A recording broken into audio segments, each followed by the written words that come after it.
and welcome to this special edition of Global Insights on China's Economy, a series of high-end interviews with movers and shakers, economists and industry watchers. I'm Tian Wei. Our guest today is Nobel laureate in economics. Together, we will explore how China's dynamic transformation from traditional manufacturing to cutting-edge innovation is opening doors to thriving emerging industries and a booming silver economy. Sir Christopher Pissarides, a Regius Professor of Economics at the London School of Economics and the 2010 Nobel laureate in Economic Sciences for his development of search-matching theory, which is widely regarded as the best description of labor market friction. He's also a long-time China observer and has attended the China International Import-Export 4 times in a row. Now an international consultant at universities in China, he visits China regularly and has his own analysis of China's EV industry, including the obstacles it faces when going abroad.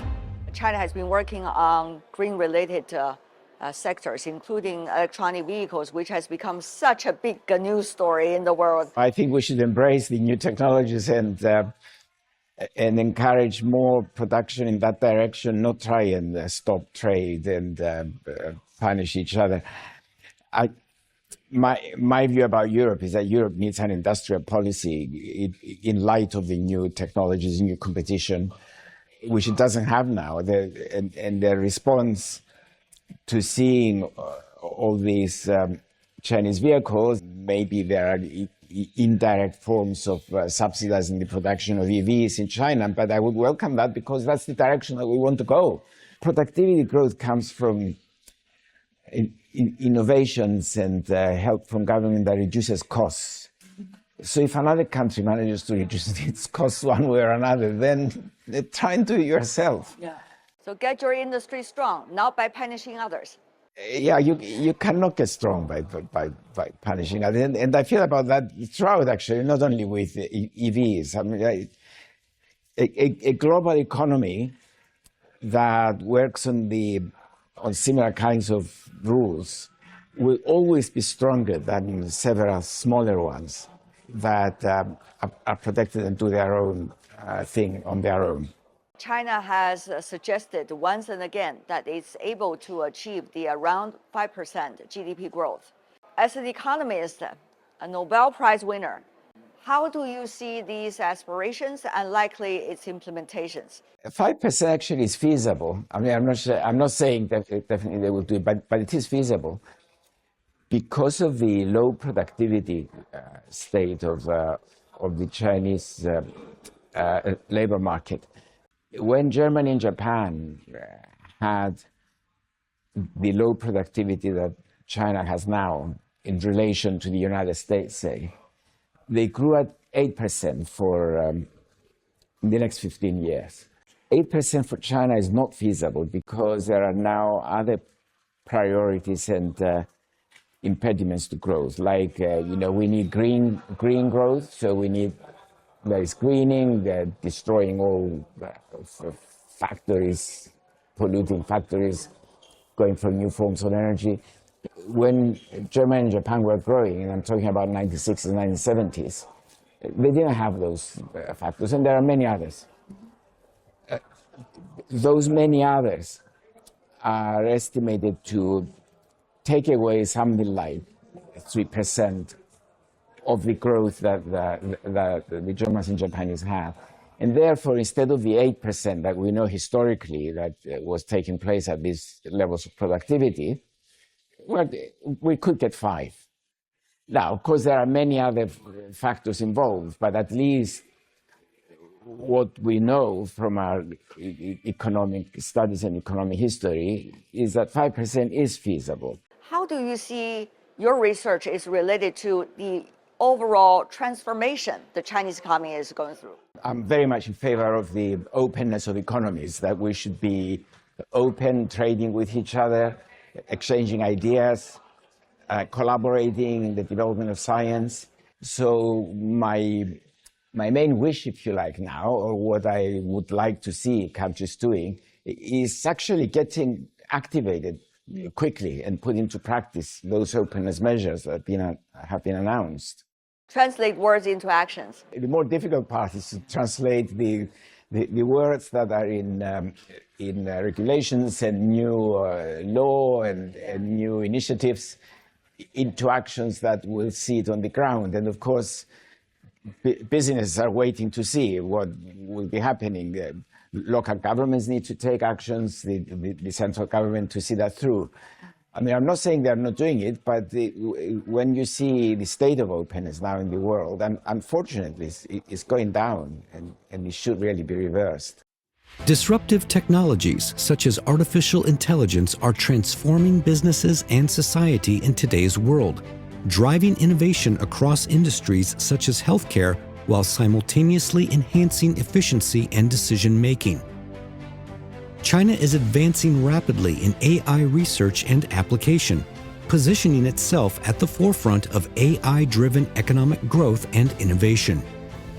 In Should Workers Fear AI?, Pissarides argues that AI's potential to replace human labor is often exaggerated. As a professor of economics at the London School of Economics, he emphasizes that while AI can enhance productivity, it cannot replicate the human touch of empathy and care, qualities that remain essential in the silver economy. China's aging population is fueling the rise of the silver economy. With over 296 million people aged 60 and above, the demand for services spanning healthcare, pension systems, and elderly care is skyrocketing. This demographic trend is shaping a vast market for senior-focused products and services, which is projected to grow to nearly 700 million by 2050, making up 52% of the total population, a massive yet untapped opportunity.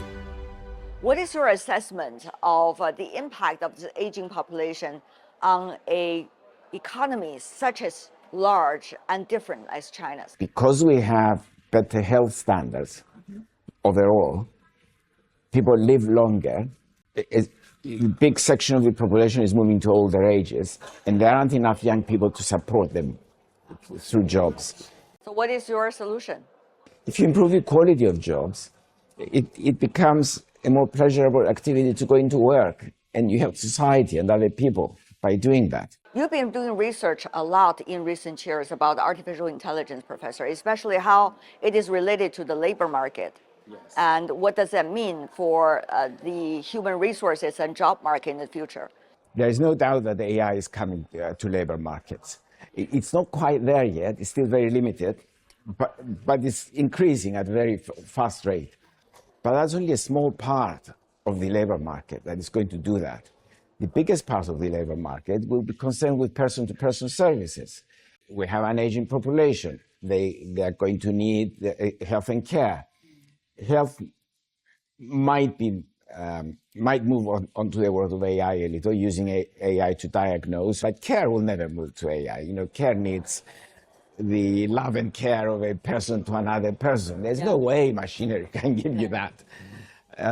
Then we retire people, but also younger people, they need leisure activities. They need to go out. They need to go to the countryside and enjoy themselves. And that's the sense that I was talking about, the need to learn the traditional skills of good communication, good behavior towards other people, knowing how to offer a good service, person-to-person service.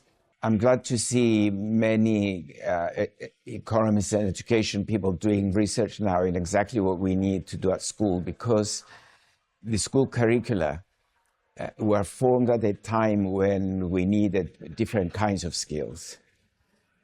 They tend to specialize too much, whereas we need a more general knowledge at the school curriculum. The one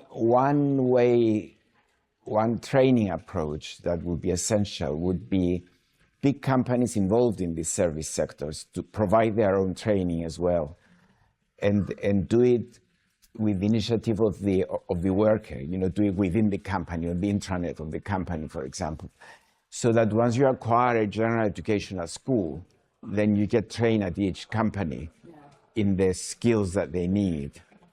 That would be better.